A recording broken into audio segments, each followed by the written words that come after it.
Hey everybody, it's David Oak Farm. Wanted to give you all a quick update on some of the little indoor gardening projects I've had going over the past few weeks. So, come check it out.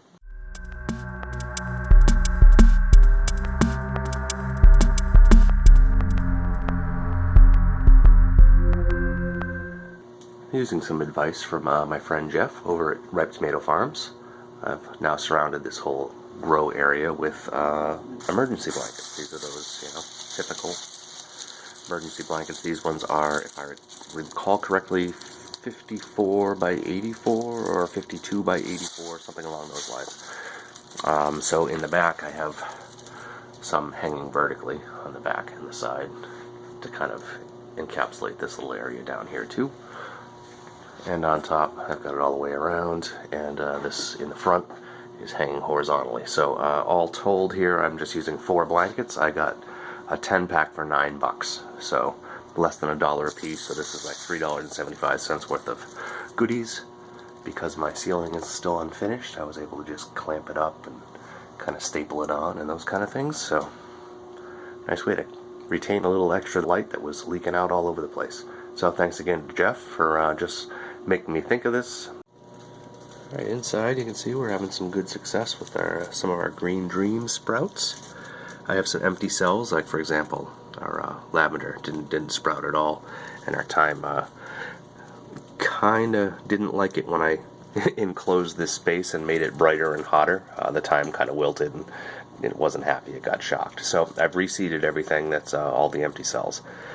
Additionally, all of my apple seeds have now been planted.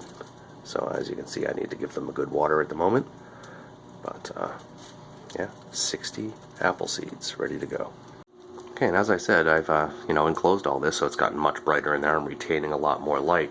But that actually meant that this space down here where my mushrooms were is actually incredibly bright. It's really surprisingly bright. And I've been kind of fighting some moisture problems, I thought. And it finally dawned on me, it's not all moisture. It's too bright. Alright, my back, or just over my shoulder this way, is the grow lights over here. Well, I might as well just show you the lights. Right around the corner here is where I put the mushrooms now, so they're out of the direct light and much more shaded, and I think they're going to be a lot happier here. They just kept drying out, and things were starting to get yellow, and it got much worse after I put up the Mylar tent. So let me give you an example. I'll show you what these look like. If you look at this, this is a lion's mane. See how yellow it is? I'm going to cut this off and just get rid of it. But you can see how yellow that is. And now let's take a look at the comb tooth. Okay, this one I'm going to keep and eat. I'm going to pick it tonight. Mostly because it's... Okay, here's the comb tooth. I'm going to pick this one tonight and eat it. This one's not quite as bad, but can you see how it's starting to get like a yellowy, pinky kind of hue to it? And it's sunburn is basically what I think is going on here. These guys are getting too much sun, or artificial sun, artificial light. Same with my oyster mushrooms. Those kind of curled up last time, and I really think that's one of my problems. So I'm going to reduce their light, continue with my improved watering schedule, and see what happens.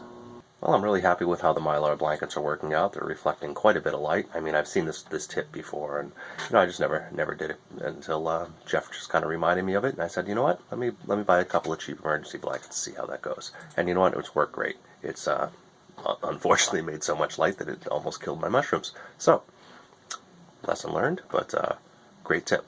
So make sure you check out Jeff's channel over at Ripe Tomato Farms. And make sure you check back here, because I'll have videos about the mushrooms, the apple seeds, and the Green Dream seeds. They'll all be coming up as more exciting stuff starts to happen and poke out of the dirt.